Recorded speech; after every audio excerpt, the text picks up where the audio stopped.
Hello and welcome to my top 5 Nintendo Switch games. So I wanted to cover my favorite games for Nintendo Switch. I want to go over my top 5 because there's a lot of good games out there and this could be great for other people. But before we start that, I want to start with my honorable mentions. And where could I start without Mario Kart 8 Deluxe?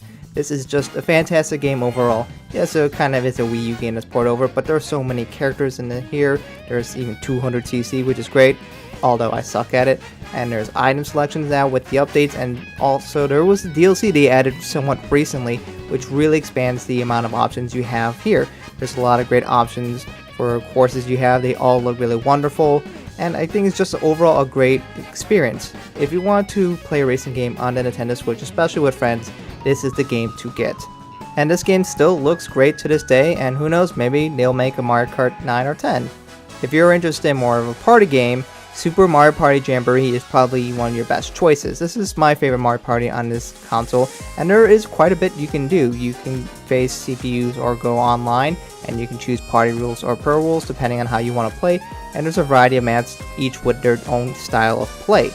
I am still quite a novice in this game, and in just Mario Party in general, but I had a blast playing this game with my friends, and even with CPUs it still can be a fun time. Of course, the objective as normal is to collect as many stars as possible, and you can go around the map and go and hit at certain dots, which each one will have good or potentially bad things that happen and can manipulate the game that you play. At the end of every turn everyone rolls, you get to play a minigame. Each one is very different, and some it's by solo or with teams, and your goal is just win the minigames and you'll be rewarded with generally coins. And you continue through that to the rest of the game, and eventually whoever has the most stars in will win the game. Good game overall. And who thought 3D Kirby would work? Well, I really like playing Air Ride, so I totally thought it could work. But here is the first 3D game for Kirby, and it's quite a nice game. So you have a bunch of overworld areas, each with a bit different theme that you can zoom around and do a bunch of different objectives. But there's just a vast variety of the worlds that you can quickly see as I go through the menu here. As for the way the game plays, you have a certain amount of objectives, generally try to save waddle these, and each stage has a little bit of a theme. So you can go around moving in all directions as you expect from a 3D game instead of the 2D game, and you can suck in enemies as normal and shoot them out. The main gimmick of this game is that you can suck real life objects and become them, essentially. So that one was what I like to call Kirby, and you get to be a car and drive around, which is really fun. You also get power-ups just from sucking in enemies, each one having their own different powers depending on which one you suck up, and they can be upgraded to be really devastating. There's also small little boss fights that you can have, which of course is a staple of Kirby and also can make the game fun to play, as well as see how can you beat all these bosses, especially when there's a boss rush mode at the end. But overall, this is just a great game. It's a really good Kirby game, and it was my first main Kirby game, and it's something I really enjoyed, and I played co-op as well. So definitely a big recommend for me as well.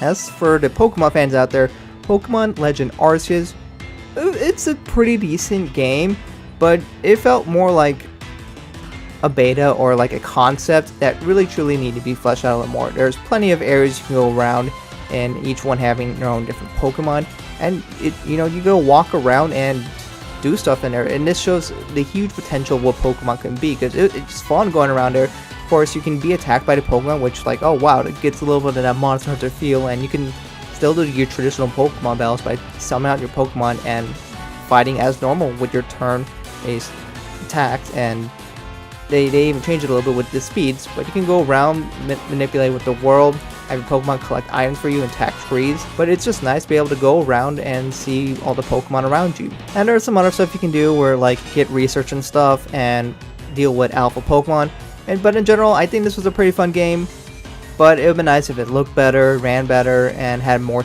stuff to do in it. So hopefully the Legend Z8 really realizes that potential. As for my personal last honorable mention, it's gotta be Super Mario Odyssey. I'm not the biggest 3D Mario fan, but this is the first one I truly played, and wow, is this a great game. It looks nice, and you're able to do so much in there, so it definitely has the potential for a lot of speedrunning, and there's great mods for it, like hide and seek, but this is just a fun game to go around and jump, and you can show that has a lot of potential for you to do whatever the heck you want. And of course, there was the ability to capture stuff and take over them, and that was one of the big gimmicks of this game. I'm not good at this game at all, but this is a game I had a lot of fun playing around. The objective is, collect a bunch of moons, and once you get enough moons, you can go to the next world, and there's a huge variety of worlds, each with their own different style. So this is definitely a great game, and definitely I would say probably one of the main must-haves for a Nintendo Switch game. Now I did want to mention one more game as an underrated game. It's Astral Chain. A lot of people just forgot this game existed, and I mean, to be fair, I kind of did as well. But Astral Chain is a platinum game, and the basic idea is you're a police officer and you're going around, finding the bad guys. I won't spoil the plot, I don't really remember it, but the idea is you are a police officer and you are chained to this creature with a chain, like it's called the Astral Chain. So you can go around in this world, and there's many different environments, and you can go attack and swap out your weapons and summon these, I don't remember what to call, but you can summon these guys to help you out in the world, as well as to fight. So you can use your guns or swords, as you can fight as well, dodge and all that basic attacks. But you can also summon these guys and do chain attacks, which takes a bit of some resources to have them do some strong attacks, but it can help out in your combat, and you can do special things with that, which I don't fully remember. But this definitely is a fun game, and I feel more people should try out. So now let's get to my actual top 5. In 5th place, I have Fire Emblem Warriors, more specifically 3 Hopes, but you can look at Fire Emblem Warriors and 3 Hopes being kind of similar enough, so I would recommend both. 3 Hopes I prefer slightly. So 3 Hopes is the 3 Houses version of Fire Emblem Warriors. There is a story with the 3 houses, but let's go over what makes it a little different from Fire Emblem Warriors and most war games. Here, just like in Fire Emblem 3 Houses, you have an open world where you can go interact with the people there. You can go cook and give some special effects. You can go talk to the people in the map. So for example, I'm talking to Ingrid here, and you can learn about the story, have some relationships, and you can even do things like give gifts to help improve their happiness, which makes them fight better in combat, and you can work on their bond to make them like you more. And you can go and look at a huge variety of characters that are available, and you can see all the stats, the equipments, and abilities, and you can see that there's a lot in here that they've taken from 3 Houses. So if you like 3 Houses, it can very much be something that you're interested in, as it takes a lot of those elements and puts in this game. But of course, this is a Warriors game. The stage selection is kind of similar to how 3 Houses is. You get a look at the map of Fargus, and you can choose what you want to tackle next. But once you get into the actual combat, it's very similar to all the other war games that you probably have played. Each time you start a new level, you get a little overview of the map, what are your objectives, who you have deployed, what are weak and strong to, all that such, and you can swap out as you need. Different maps have different amount of a lot of employed units, so it could be 1 to 4 or more. But the actual combat, it's a hack and slash. That's what war games are. You go around slashing a bunch of enemies with occasional big guys in the mix.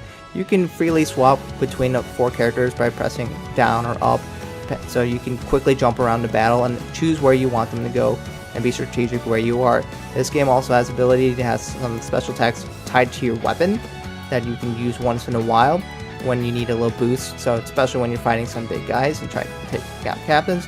There's also side objectives in the map where you might want to try to take down a thief or some special character to prevent them from gaining an advantage over you or stealing your money, etc. And of course, also have your specials, very much like other war games, when you really want to put some hurt on a group of enemies or specifically one big guy. It's a Warriors game, it is a hack and slash, it's a lot of button mashing, and it's fun to play, mostly turn off your brain fun, but don't expect anything super depth in terms of combat, though some of the more recent war games add a little bit more flair to it, like this one, which makes the game more interesting to play. For 4th place, I have to mention Super Smash Bros. Ultimate, the best Smash Bros. Game out there, and one of the unique things they added was the World of Light. So this was Sakurai's idea of a new story mode, not as great as Subspace Emissary, but it does have some of its charm, and I did play quite a bit of it. So the idea is you are on this map and you go around fighting these spirits. Spirits are themed battles. They're just like special brawls with certain things, and you can go fight it and get rewards, generally spirits. But the coolest thing is when you go on the map and you free these characters if you follow the story, and once you beat these characters on the map of World of Light, you unlock them that way, which was a great incentive to play that. So a lot of fun. But the main core of the game, it's Smash Bros. But the thing that really truly made it ultimate was the amount of things in there, the stages. There are so many stages in here from so many games, and the fact that they also had the Omega forms and Battlefield forms was so great, because some stages kind of just sucked if they had certain weird things happening. And of course, the characters, the true essence of this game, and there's just every character ever in this game, and the amount of choices that you could play is like, what, over 80 or something? So there's so many different playstyles and just so much love and attention brought in this game, and there's just a character for everyone, which is the best part about it. But of course, it doesn't mean anything if the gameplay sucks, but this gameplay is just great as well. You get to fight with so many characters on so many stages, which is just great to have, but the balance isn't whack like Brawls was. It wasn't slow, and it's just a fun game to just be able to play up to 8 people, which is just great that they still have that to this day. Final smash attacks are swift and powerful and flashy, and those are great ways to knock people off the stage and get kills. But in general, this game is just fun to have with a bunch of friends. Each character has a lot of passion and a lot of references to other franchises, so this is one of the games where you get to truly celebrate video games in general. I'm not that great at Smash Bros. It's pretty clear from my own gameplay here, but this is a game that's just a blast to play from time to time, and the fact that they continue adding more and more characters over time with the DLC is just great things to have, and it's just one of the most fun I ever had as a Nintendo fan, was the speculations we had with Smash Bros. So this game easily is a recommend for me. Please do play it if you ever get the opportunity. So in third place, I have Fire Emblem Three Houses. Truly a great game, and what really brought me into the Fire Emblem franchise. This game was just really fun to play, and it's still my favorite Fire Emblem experience to this day. And now to this day, I play pretty much every Fire Emblem game. Why is this called Three Houses? Well, there's 3 different houses, each with different storylines. So you get a different perspective on the stories, each one being quite different towards the end. So what do you do in this game? So in this game, you are actually a professor. You are a teacher. And you're in Garen Mach, which is the school where you have a bunch of students out there. Your goal is to teach a bunch of these students, but you can roam around and do a bunch of things as well in this area. So you can go and talk to them just as normal, but you can also try recruiting them to your house, because not all of them will be in your house at the start, because they each are in different houses. But you can do activities to try to make them feel better. You can invite them for food to improve their happiness, but there is just a huge category of people in the house, and just the game in general, and you can look at about all different stats and skills, and you can train them in certain classes. You're the teacher, so you can teach them to do whatever you want them. Even if someone's traditionally more of a mage-like character, you can make them hold the sword if you want. At the end of every week, you get a choice of doing stuff, and of course one of the things you can do is battle. That is kind of the core gameplay on this game.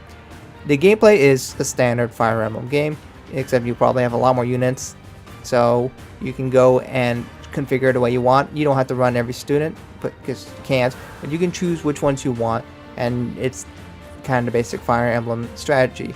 You go around choosing different weapons, you can have multiple equipped, and you can have different arts, which have different abilities that can affect the way you attack, and it can be good in some situations and bad in other situations. Each character have their own different unique abilities depending on their class. Some can fly, and there's the standard weapon triangle, where some weapons are good against other weapons and some are bad. So you get the basic idea. It's a core Fire Emblem battle, but it's a lot of the fun of just having so many different characters and training them and making them be something that you want them to be. And then in downtime, you can have things like having tea with people in the school and building relationships with them. So it's a balance of a really interesting story, which you have 3 different routes that you can take, as well as just having great music. Let me tell you, This game has really fantastic music and you really should get into it. There are a lot of classes in this game, so you can really choose and build each character for that. And they each have different looks, which I thought was really cool. I'll leave you on this. God Shattering Star is probably one of the best songs you'll listen to from the whole game. And if this doesn't convince you this music's great, I don't know what will. Give this game a shot. If not, at least listen to the OST because there are a lot of fantastic songs in this game. Coming in second place, I have Tears of the Kingdom. Now yes, there is Breath of the Wild as well, but since they're somewhat similar-ish, same kind of vein, I'm going to include just one of the games, but no, they're both around the exact same spot. So, Tears of the Kingdom is kind of like Breath of the Wild, and we're all familiar with that game, but this one went for a little darker route, where you look at the story, and on top of the fact it just had more story scenes. Some people didn't like them, and they thought it was not as well done. I kind of like the additional story, so crucify me for my opinions on that. But overall, I just think it was a slightly better game, in my humble opinion. The story itself basically had Link, he lost his arm, and now he needs to save the world once again, except Zelda isn't there. But as the main point of the game is mostly generally the gameplay, so let's talk about what you can do in this game. It's still an open world game, it's the sequel to Breath of the Wild, both games are fantastic. But I felt there's a little bit more that I like to be able to do in this game. The new powers you get in this game is just 4 main ones that we focus on. There is the Ascend. That one is the top selection in this wheel, and Ascend basically lets you just fly up as long as there's something you can go over. And it'll help to escape certain areas if you get in trouble, but it's also part of the puzzles. There is Fuse. Now there's kind of ways you can handle this. There's the Attach, so you can attach things to like your bow. So you can use it for making bomb arrows quickly attached to an arrow, which was great. Or can you also use Fuse to combine stuff with weapons? For example, there's a sword, and there's the material on to the left, the Luna Stone Heart. So what you can do is you can have a sword in your hand, or a shield if you want, and combine with a material to give it a new property where it can be damaged or make enemies fly away. There's also the Ultra Hand tool. This lets you pick things up, although it can be a little finicky at times. But then you can also combine it with, for example, Recall, which lets you make an item rewind in time, which this is just a feat of just game programming in general, which is crazy. But you can use all these tools to help you fight in combats, or as well as get into shrines and get the reward at the end. And of course, for the people who love creating stuff, you can create your own vehicles of destruction, obviously better than what I'm doing here. But you can use this to help you with traversal or combat, and that's just part of the fun of this game, is messing around to see what you can create with these new tools. Crazy how they were able to put this on the Switch. But there's more than just that, of course. There's the exploration part, and there's a new area. It's the depths. And this place definitely a bit creepy, but this is where you can get a lot of combat and test your ability to fight enemies. You also can use these ghost creatures that are nearby you to help you fight. These are previous champions, and each one have their own special ability. Some help in combat, some don't. One, for example, is this guy. You can go press A on him, and then you get a water shield around you. Kind of annoying, though. It was hard to press. You saw me miss. So having them can help and hinder at times. Some people like it on or off. But also, there is a sky world as well. So there's 3 levels versus just the one that had been the case in Breath of the Wild.